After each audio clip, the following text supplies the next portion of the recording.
তাই পাবনদেব সেই বৃক্ষের ডালে বসনগুলি নিয়ে নিল, আর এদিকে তারা স্নান করছে লগ্ন অবস্থায়। কোন কোন গোপী তীরে ছিল বলে,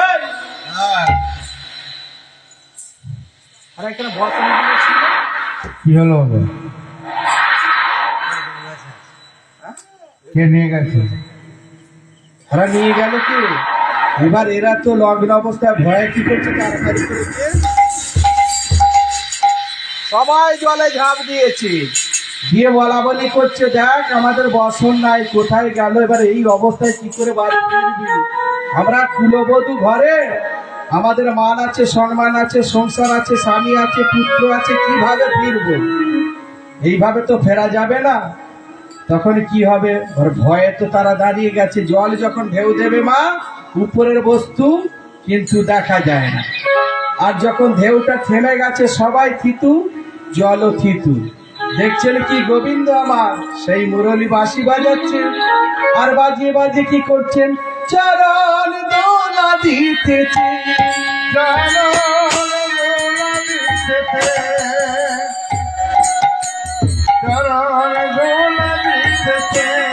চরণ দোলা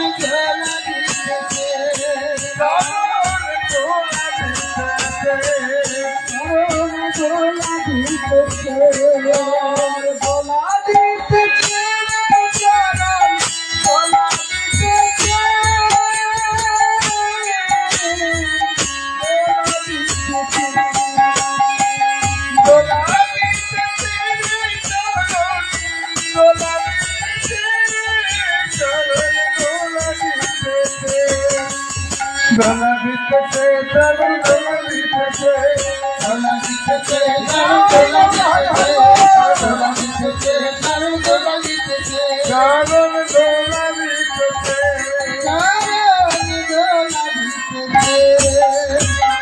চাই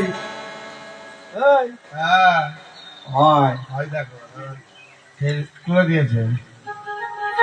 আমাদের বসন কোথায় পাবি হয় নিয়ে বসে আছে, দেখেছো? বলে শ্যাম, আমাদের বসনটা আমরা কুলবধূ কুলনারী, আমাদের সংসার আছে, স্বামী আছে, কেমন করে ঘরে ফিরবো? বলছে কি বললে? আমি তো তোমাদের বসন নিইনি। হ্যাঁ গো, উনি নিয়েছেন।